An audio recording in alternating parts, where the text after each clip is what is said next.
Well, welcome back to the shop. Today is the first version of the viewer project episode, and I thought this is going to be an interesting addition to the channel because I have a lot of people that comment, a lot of people that really contribute and make this channel great. They really do. The insights, the ingenuity, the respect that people have for going about cleaning and restoring and refurbishing tools and whatnot, and the passion that goes along with that is, it's just remarkable. It really is. And one of the things that, as a creator, as somebody that actively puts stuff on YouTube, one of the things that I really appreciate is watching other people that have YouTube channels and learning from them, like Scoutcrafter, 357 Magdad, Curiosity Forge, Wireworks, Ben Mall, people like that, just at all different skill levels, from novice to expert extraordinaire. There's always something to be learned, and I think that the barriers to entry into YouTube are interesting because the guys that know the most about these tools are the old guys. They are the guys that grew up in an age when there wasn't the computers and there wasn't the cameras and there wasn't all this other stuff that went around with it. And a lot of them have the knowledge and the insight and the history, the background, all these other resources. And there's some of them, not all of them, are sort of out of the loop or not willing to sort of take on learning all this computer crap. And the computer crap involves buying the right cameras and computers and software and all these other things that go along with it. So there's a lot of guys that know more about this than anybody who don't have an easy mechanism to sort of participate in this restoration world. And I think that maybe what I could do, what service I could be, is that I could be the intermediary here. I have a computer, I have the cameras, I have a little bit of the technical skills, with some rudimentary skills, enough that I can help share viewer projects. A lot of these guys are, I'm not saying they're not capable of going out and starting their own YouTube, but for whatever reason, it's prohibitive. And I completely understand that. So anyway, this is my best attempt to try to help them share, and I think it's going to be interesting, and we'll all learn a lot from this. And this format's going to change over time as I learn, as I get feedback, and as I get an appreciation for how this segment is going to evolve over time. So anyway, we'll go ahead and just jump right into this and start talking about this first vise, and this I had shown in one of the videos. I forget exactly which one it is now, but this is from Bill, and Bill had worked on this Wilton 744 vise. You see, he did an awesome job on the paint on that, and it's a nice vise. I think it's a 4-inch vise, and vices are measured across the width of the face there. It has nothing to do with the travel of opening. It's just straight across, and for those of you that didn't know that. So anyway, the vise below it might be a 6-inch, and the one above it 4-inch or whatever, but you can see that there's a whole order of magnitude difference in terms of size. The bottom vise is a Prentice vise that came from the foundry that he worked in his whole life. And apparently, obviously, it's so massive that he said he had to use an engine hoist to mount it to the bench, and the original workbench that he mounted it to, it ripped it right off the wall. So anyway, that's a serious vise there, the Prentice, and the little Wilton on top. And the bottom vise is so small, I'm not exactly sure how big this Wilton is. But anyway, they're both very, very functional tools, and they did a nice job restoring that 744. So anyway, Bill, thank you for submitting that. This next one is not quite, wouldn't fall into the realm of a tool restoration or anything like that, but this is Bradley from British Columbia, and Bradley always has great comments and has a lot of great insights into my projects, and very critical and relevant criticisms, which I really appreciate. So anyway, Bradley wanted to show some of the work that he's doing, and he's making tools, which is really cool. This first one, and these are slightly out of order, I apologize. But this is a piece of railroad, and he turned that into a bench anvil. How cool is that? That'd be a handy little tool. I guess he flame cut that and then ground it all down. That is a really cool looking bench anvil. The next tools that he made here, these are really interesting. These are homemade clamps to squeeze off a piece of pipe. So I guess if you had a radiator hose or a heater core hose or something like that, and you wanted to keep the fluid in the system and work on it, you would go ahead and pinch the hose in between these jaws, and he's got a couple wing nuts there that allow you to do that by hand. You can see that he fabricated these with some just random hardware laying around his shop. This is him in the middle of fabricating these. You can see the green is sort of the end result.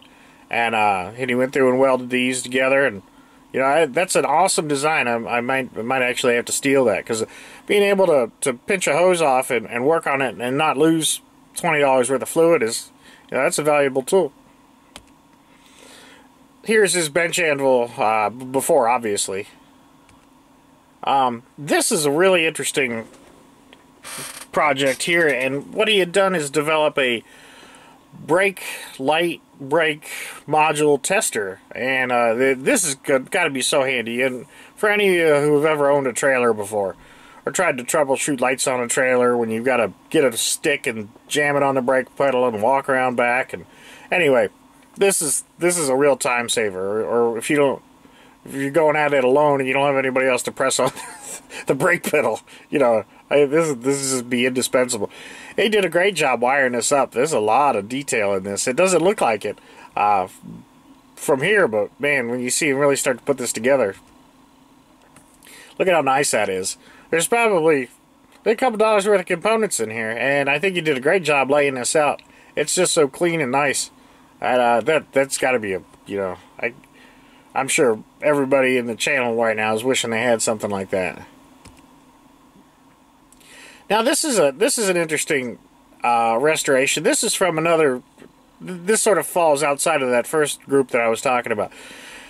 This is Alan from Curiosity Forge. He does a lot of knife reviews, and he's got a forge, and he does some tool restorations, and he does some very nice tool restorations. You can see this monkey wrench, or pipe wrench, I should say. That is so nice. That is just a really well done restoration, and like my other project, you know, sometimes it's hard to get a really nice finish on the wood next to the metal, and these are tough projects to work on, and he really did a nice job on that. So Alan, thank you for submitting that. Where am I at here?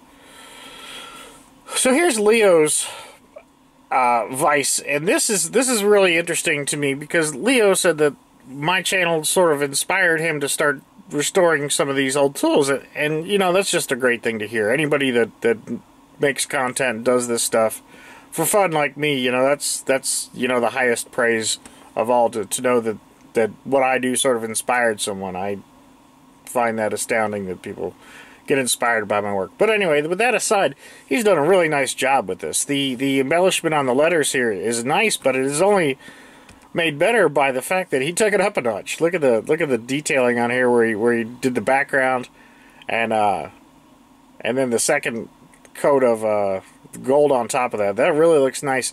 And this is an interesting vise for I guess two reasons. One is the English vices, the Sheffield steel and stuff like that. They're just really known for having some of the best steel in the world. So that's what makes this thing interesting.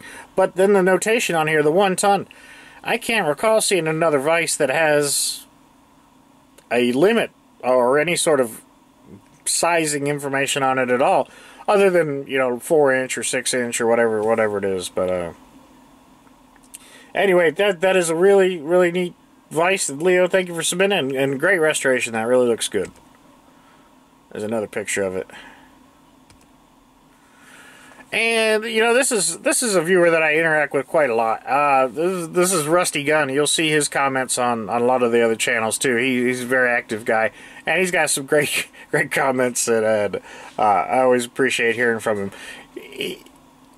I think he would be a great creator, but you know, he's probably the typical guy that says, you know, I just don't want to get into all this YouTube stuff, but I do like restoring tools.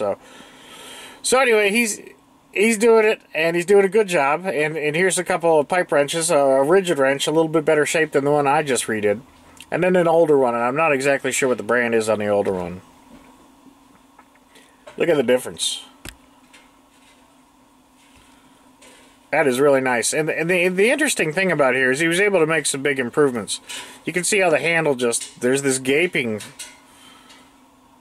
spot right here. And somehow he was able to reconcile that. I'd really be interested to know how he was able to figure that out.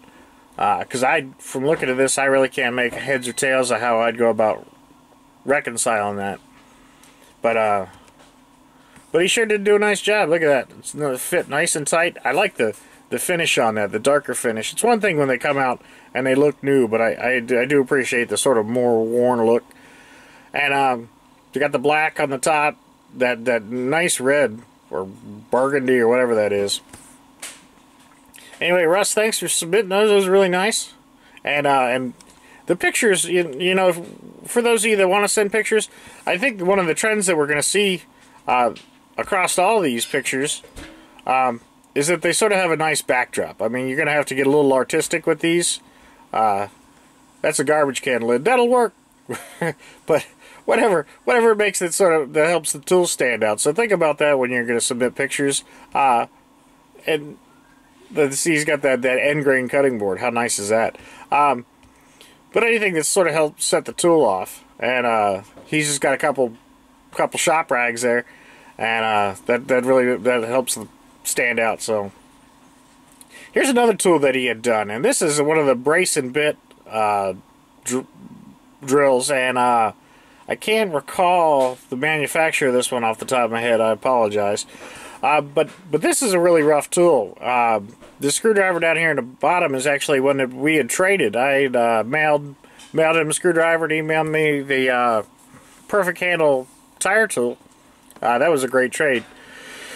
Thank you, Russ. But anyway, this is a really nice restoration. These are really hard to do. So the amount of surface area, all the little nooks and crannies, the places for grease to get caked in, the probability of sap being stuck in some deep dark corner of this. There's a lot of work that goes into these restorations.